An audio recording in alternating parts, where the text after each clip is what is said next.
Привіт, я щоденник толерантності, і сьогодні ми поговоримо про порушення прав жінок. Що ви відчуваєте, коли дізнаєтеся про порушення прав людини? Я відчуваю злість і несправедливість. Я відчуваю спустошення, бездіяльність. Лють і нестримний внутрішній поклик щось змінювати. Чи порушували ваші права? Так, я хочу одразу згадати ситуацію, коли було порушено моє право на тілесну недоторканність, а я нічого з цим не зробила. Це було у Львові, і я йшла вулицею, зупинилась, нахилилась, щоб виправити шкарпетку. Та хлопець позаду вхопив мене за сідниці, щось ще прокоментував та пішов далі. На жаль, ця ситуація не є випадковістю та чимось винятком якимось. Вона доволі розповсюджена. Мої права неодноразово за все моє життя порушували, і це неправильно, це неприємно, це боляче. Це може бути і харасмент на роботі, це може бути зневажливе ставлення людей на вулиці, в метро, в таксі, в закладах. Будь-яка ситуація, яка могла торкнутися тебе у щоденному житті. І ми зіштовхуємося з цим кожного дня і переборюємо це. Як політикиня я могла би зараз розповісти кілька історій з мого життя, коли я стикалася з очевидною дискримінацією. Просто через те, що я жінка в політиці, всі одразу запитують, а хто твій чоловік, а як ти добилася цієї посади і так далі, і так далі. Безліч питань, яких не задають українським чоловікам-політикам. Але я розповім іншу історію. Ця історія трапилась, коли мені було 12-13 років.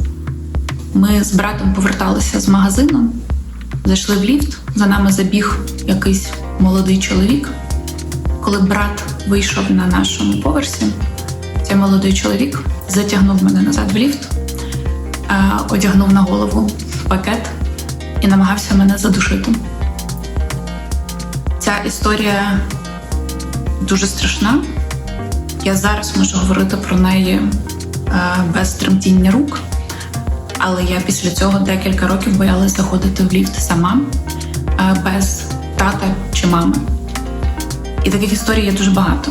З такими історіями стикалися сотні тисяч жінок. В юному віці, в старшому віці. І зі значно страшнішими історіями теж.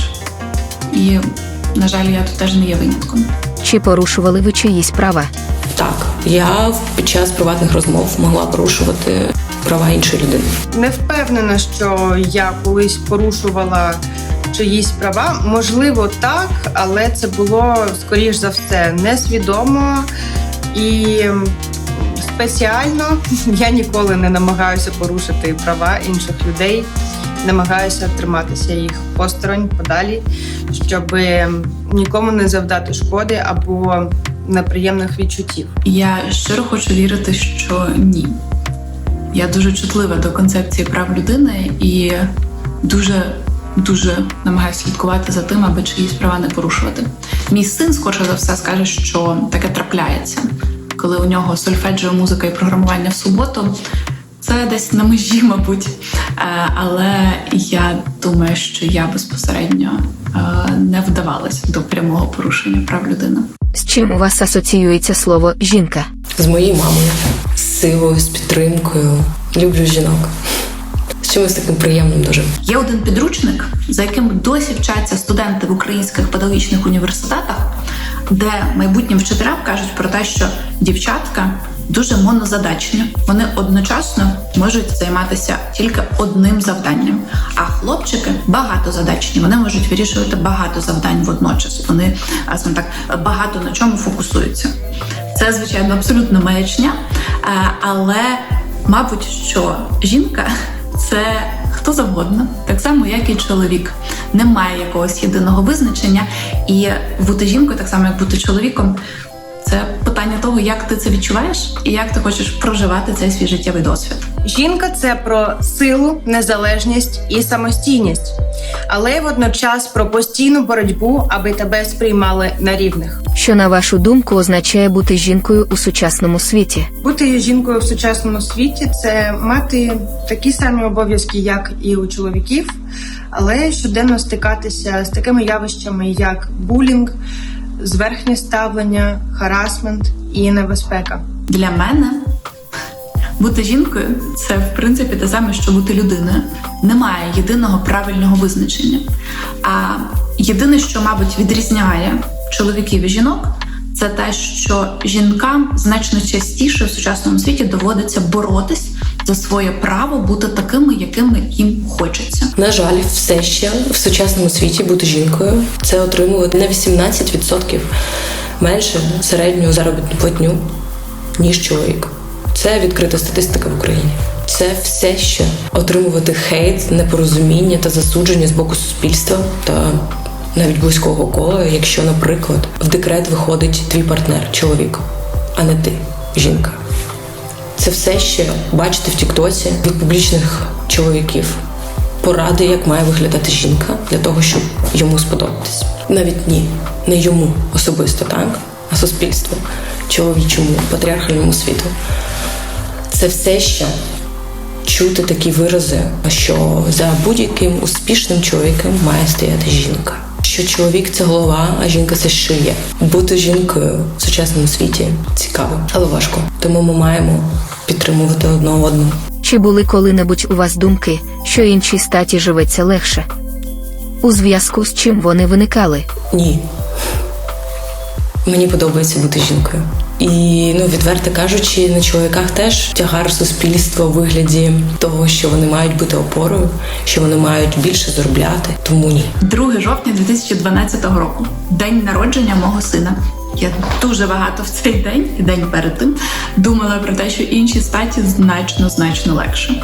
Тому що, звичайно, досвід народження дитини, виношування народження дитини, він дуже суттєво відрізняє жіночий досвід життєвий від чоловічого. Це дуже значна частина життя будь-якої людини, це виховувати іншу людину. Але процес виховання – це вже те, в чому беруть участь двоє. А от виношування, народжування – це, звичайно, те, в чому жіночий досвід дуже суттєво відрізняється і є значно складнішим, ніж чоловічий.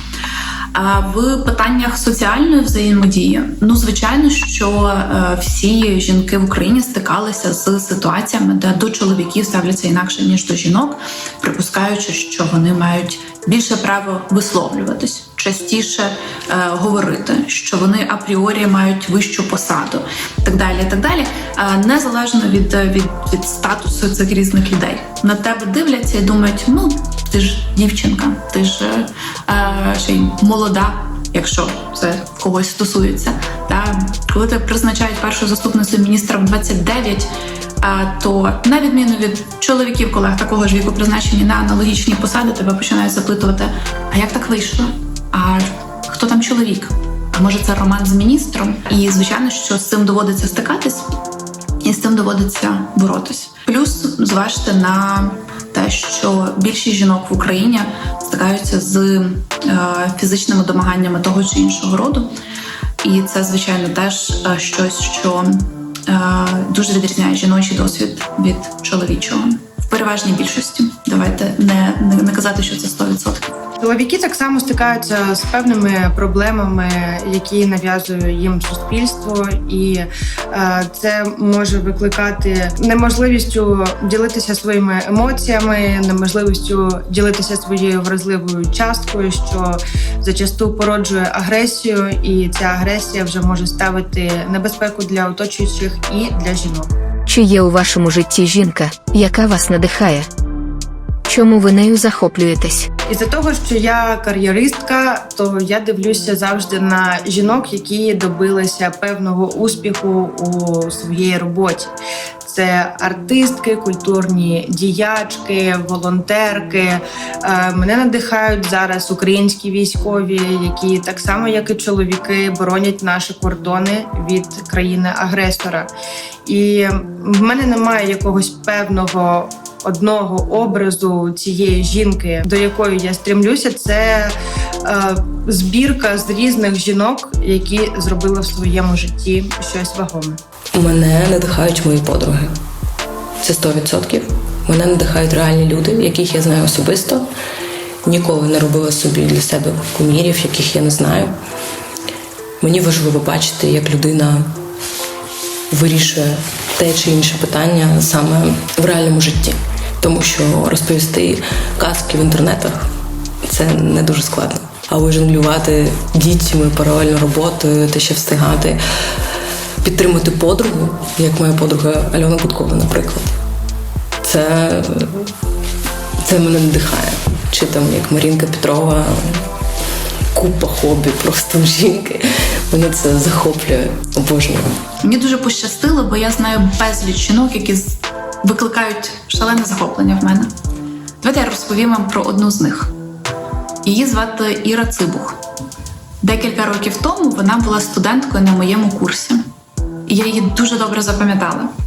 Бо Іра завжди була дуже яскрава, завжди дуже включена, завжди готова до дискусій, завжди має щось сказати, має свою думку і готова її відстоювати, але разом з тим чути інші думки, вчитися працювати. Таких студенток завжди запам'ятовуєш. А зараз Іра парамедикиня в госпітальєрах. Я фоловлю її в соціальних мережах. Я періодично палаю від люті, коли вона постить якісь коментарі чи якісь приватні повідомлення, які їй пишуть, де їй щось сміють закидати. І намагаюся інколи написати їй слова підтримки, наскільки це можливо. Тому що такі, як Іра, заслуговують на нашу любов, повагу і підтримку. Таких, як Іра, є десятки тисяч українських жінок, які пішли боронити нашу з вами свободу. І я їм дуже вдячна за кожен день, за кожну дію, за їхні рішення. Вони викликають захоплення у мене, вони викликають захоплення в усього світу. Дуже дякую, Іра. Що ви відчуваєте, коли дізнаєтеся про порушення прав жінок? Коли я дізнаюся, що порушили права жінки, то перша емоція в мене – це злість. Я обговорюю про резонансну ситуацію з психотерапевткою, зі своїм чоловіком, зі своїми подругами або з командою. Якщо це сталося між мною і моїми друзями, то я одразу можу їм сказати, що так було не ок, або так казати неправильно і треба по-інакшому. Якщо це медійна історія, то я обговорюю це в Твіттері і в Інстаграмі. І на свою аудиторію висказую точку зору або обурення тої чи інакшої ситуації. Якщо є якісь петиції, то, звичайно, я їх репощу собі на сторінку і закликаю підтримати ініціативу. По-перше, для мене це завжди особисто. Тобто я це відчуваю як щось, що є особистим для мене. Це не якась абстрактна проблема, це щось, що в тому числі стосується мене. Тому що навіть якщо не йдеться про порушення моїх прав, йдеться про систему, в якій і мої права теж можуть бути порушені. І тому я завжди реагую дуже особисто, дуже емоційно, дуже бурхливо, дуже швидко. А друге, це для того, аби не перетворювати цю реакцію просто на лють, я завжди починаю думати, а чому так вийшло? І чи є якісь способи спробувати вирішити цю проблему? А чи є якісь законодавчі ініціативи? Чи допоможе публічний розголос? І так далі, і так далі. Я завжди думаю про те, що я можу зробити, як я можу відреагувати в найкращий спосіб, аби допомогти вирішити цю проблему, чи принаймні запобігти повторенню таких ситуацій в майбутньому. Спочатку мені соромно, бо я мало висвітлюю цю тему, мало про це кажу. Далі мені сумно і далі злість, напевно. Ось так. Як ви думаєте, чому права жінок порушуються? Чому в українському суспільстві сексизм досі сприймається за щось незначне? Трішки більше, ніж 100 років тому, жінка і чоловік мали зовсім різний доступ до навчання і зовсім різні обов'язки. Тому це породжує до сих пір нерівне ставлення до жінки. Ще більше 100 років тому чоловіки проходили навчання в семінаріях, мали доступ до точних наук, займалися відкриттями. Жінку настраювали на те, що вона має вести домогосподарство, народжувати дітей. Це все породило певні стереотипи, які тягнуться до нас до сих пір. Зараз дійсно все трошки змінюється. Жінка має право навчатися, жінка має право водити машину, хоча 50 років тому ще в деяких країнах і цього жінка не мала права. Зараз жінки, окрім того, що мають роботу, мають репродуктивну функцію, народжують дітей, займаються науковою працею, вони все одно стикаються з тим, що мають нерівну зарплатню. Навіть якщо жінка зробить якусь помилку, то це все буде виправдовуватися не те, що людина зробила помилку, а те, що це ж жінка, нічого страшного. І це все теж породжує нерівність у суспільстві. Так само жінка завжди почувається у небезпеці, бо коли чоловік ввечері йде додому з роботи, він не відчуває небезпеку, що на нього можуть напасти, що його можуть зґвалтувати. І не кожен чоловік має при собі газовий балончик або тримає в руках ключі від квартири, щоб в якийсь момент можна було захиститися. І це суспільний тиск, який кожного дня проживає сучасна жінка. Неосвіченість суспільства, тому що так робили батьки, тому що відсутність уроків толерантності в школі. Минуле покоління, вони робили якісь помилки у вихованні не через те, що вони хотіли зашкодити. В більшості своїй, так, я кажу про своїх батьків. А тому, що їх батьки так робили. Їм не пояснили, що так не можна. Що не те, що так не можна, так, а що це може зашкодити твоїй дитині. Так само я вважаю, що нам треба просто більше говорити про те, що жінка – це не товар і не прикраса до чоловіка. І, напевно, зіштовхуючись з подібною людиною, намагатись пояснити, що ти відчуваєш і чому це не ок. Таке писати, таке казати. Ви знаєте, права жінок в суспільстві є дуже хорошим маркером розвиненості суспільства. Чим більш розвиненим є суспільство, тим краще захищені права жінок, тим менше дискримінації, тим більше прав, можливостей є для жінок в цьому суспільстві. І факт того, що в українському суспільстві українські жінки досі регулярно стикаються з домашнім насильством, мають нижчу зарплату, ніж чоловіки. Є невидима скляна стеля, є постійні упередження з приводу твоїх можливостей. Є стереотипи про те, як має виглядати депутат, чи міністр, чи очільник великої компанії. І вони всі не на користь жінок, на превеликий жаль. Це є свідченням того, на якому етапі перебуває українське суспільство. Це суспільство, в якому чоловіки досі намагаються самостверджуватися за рахунок жінок. Будь-то вдома, чи на робочому місці, чи в публічному просторі. Це, на жаль, є показником розвитку українського суспільства. Разом з тим, я би не хотіла малювати повністю чорну картинку того, що у нас відбувається з правами жінок. Тому що насправді, якщо порівняти ситуацію сьогодні з ситуацією, в якій ми були 10 чи 20 років тому, то насправді є прогрес. Чи трапляються досі невдалі публічні сексистські висловлювання? Трапляються. Значно частіше, ніж мені хотілося би. Але подивіться, як тільки якийсь чоловік щось вкотре скаже невдалого, недоладного, сексистського в ефірі, в Ютубі, на телебаченні, яку публічну реакцію це викликає. І подекуди це навіть призводить до того, що вони зобов'язані вибачатися. Не всі, але це трапляється значно частіше, ніж було 10 років тому. Тому, визнаючи проблеми, мені би хотілося, аби ми також говорили про прогрес. Бо він таки є.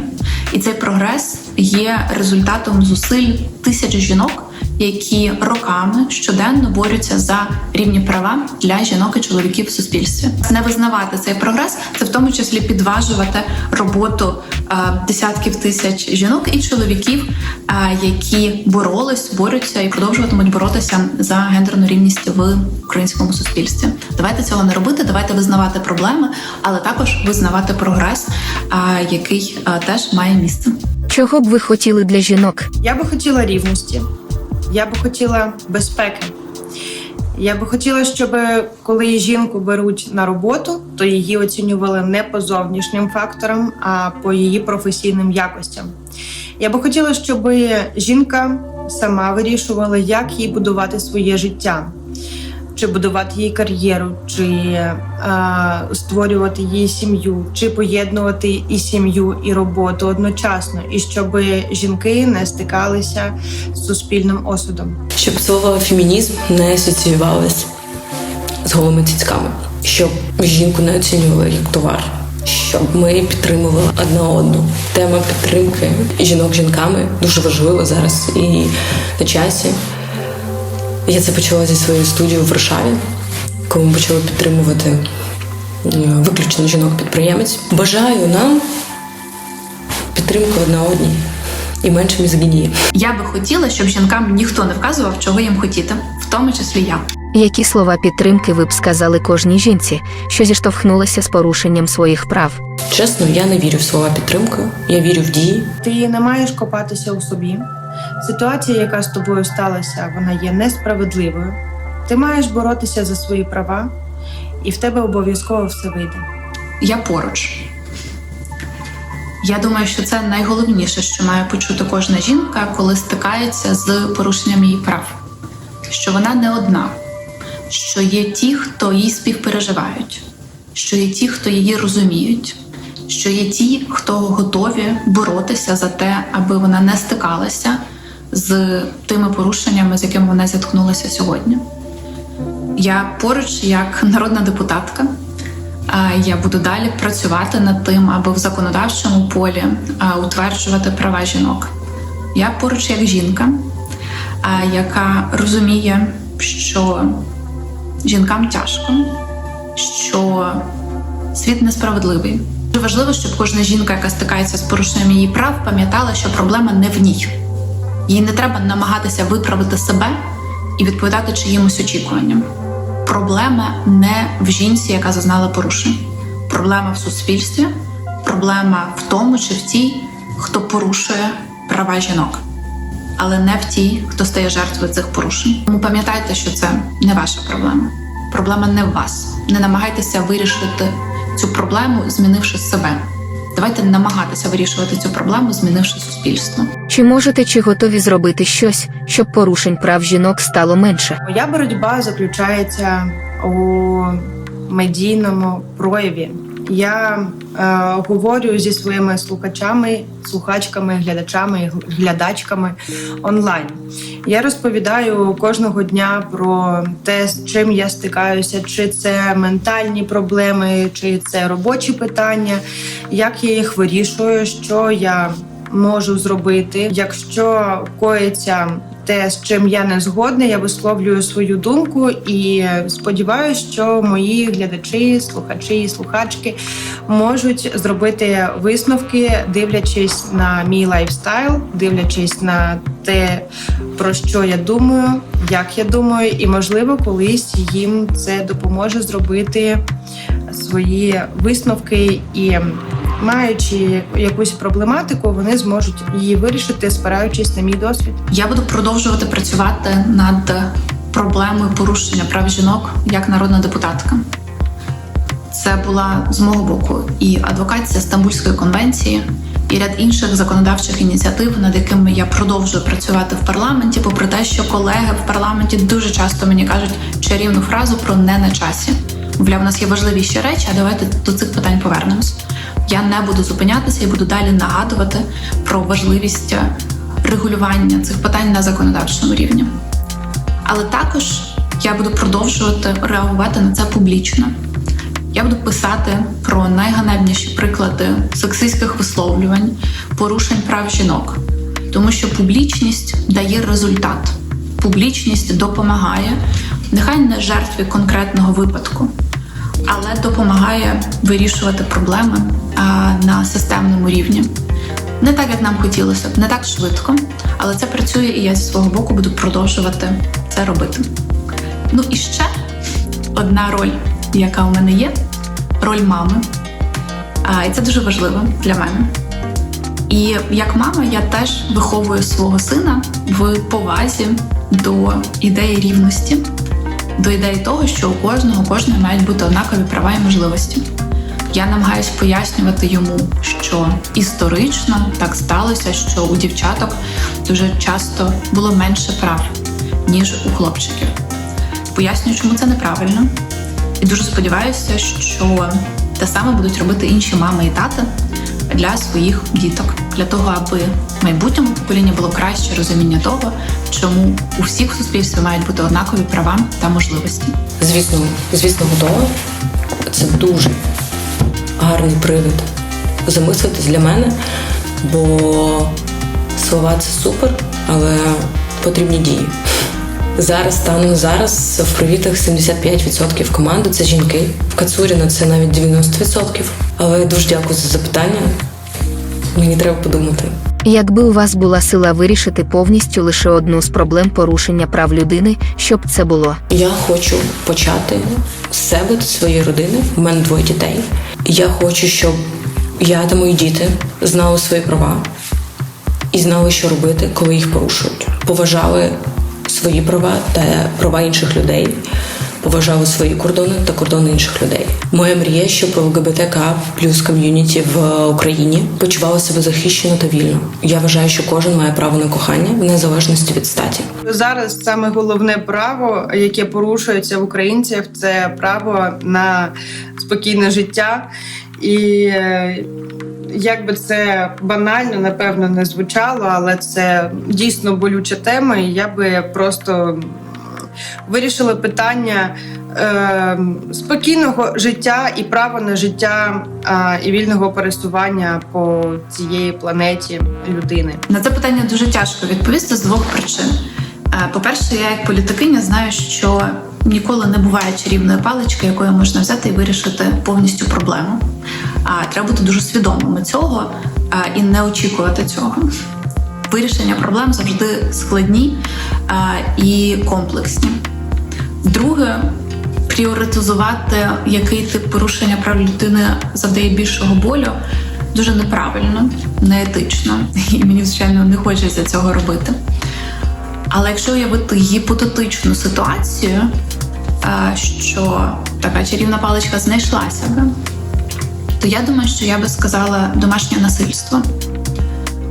Мене на якомусь такому фізіологічному рівні дуже лякає існування домашнього насильства. І я дуже щаслива, що я з цим не стикалася особисто в житті, але я бачила людей, які з цим стикались, і я розумію, що те, через що вони проходять, це дуже страшно. Тому що дім має бути осердям безпеки. Це твій ґрунт, це те, на чому ти стоїш. Це те, від чого ти відштовхуєшся для того, аби йти боротися з іншими проблемами. І коли ти вдома не почуваєшся в безпеці, це не просто страшно, бо це завдає якогось болю фізичного в той момент. А це тому, що це підважує для людини, ким вона є в принципі. Якщо ця людина нічого не значить для найближчих членів родини, з якими людина живе, з якими людина ділить дім, то, звичайно, що у неї зникає будь-яке почуття віри в себе, що вона чогось варта назовні. І ось це, мені здається, найстрашніший момент домашнього насильства – це те, що насильник свідомо вчиняє дії для того, аби підважити віру людини в самій собі. Тому в дуже гіпотетичній ситуації я, можливо, обрала би саме цю проблему.